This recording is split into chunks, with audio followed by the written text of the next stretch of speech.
All right, Dad. There is a crisis in the United States of America. Vehicle affordability has never been worse than right now. I know you've got some examples you're going to walk us through, but before we get into that, Yes. some hard numbers Yes. from Edmunds. Yes. The latest data from Edmunds, shows us that the pool of affordable used vehicles is shrinking.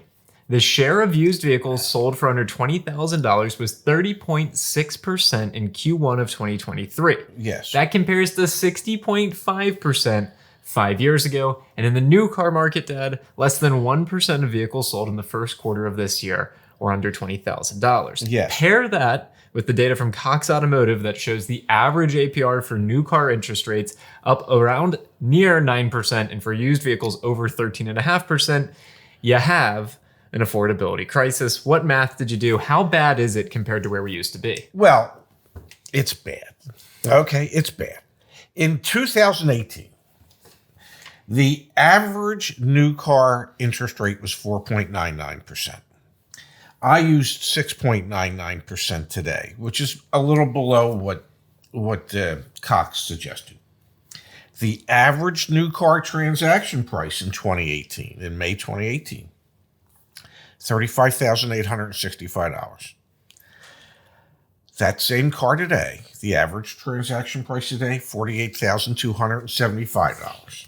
There's almost $13,000 that we've seen the values of the transaction prices go up in 5 years. Now, if you consider the payment, the average payment, if you put zero down in 2018 on that $35,000 car, your payment was $677 a month. Today, $956 a month. The amount of interest you paid in 2018 on that loan, if you paid it off in the 5 years, $4,700. Over $9,000 on a new vehicle today. Now, is used any better? I don't think so. The average transaction price in May 2018 was $20,084. Today, it's about $29,000. If we used $599 as an interest rate, your payment was $388 a month, and you paid $3,200 in interest. At 13.9% average used car interest rate today, on that $29,000 car, your payment's $675 a month, and you're only paying $11,500 in interest. Do we have an affordability crisis? Yeah. I would say this all qualifies as an affordability crisis. Pops, we are super excited. CarEdge Insurance. What is it? What do we need to know? It's all your insurance needs in one place. Easy, simple, fast. Just give us some information, you get your quotes. CarEdge.com/insurance. Wow, those numbers are shocking. But not as shocking as it is for the people writing the check every month. All right, so that kind of speaks to it. At the same time as we're seeing the affordability of vehicles be at an all-time worst, we're also seeing delinquency rates and repossession rates go up. Is this not a moment of reckoning, Dad, for the auto industry? Annual sales rates have been flat for the past couple of years for new vehicles, for used vehicles. Is this not a moment in time where someone's going to wake up and run that Toyota playbook from the 1950s, 1960s? Cheap cars, get you from point A to point B. Because you also look at it, Dad, and you see young people are the ones that are extending themselves the most on these fancy vehicles. So it makes you just wonder, like something has to break eventually here, right? Does it? Does it really? You would think, common sense wise, that yes, something's got to give. I don't know if we live in an era of common sense. I am not convinced that we do.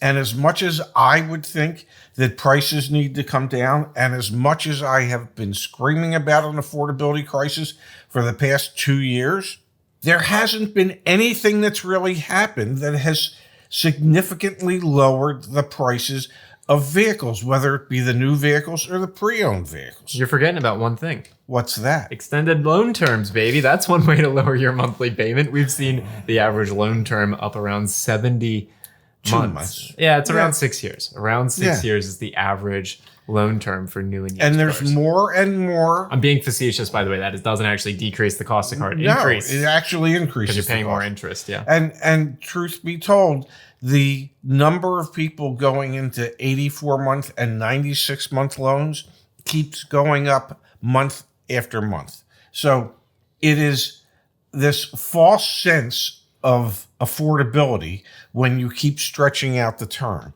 because these vehicles weren't made to be paid for over a 7-year or 8-year period of time.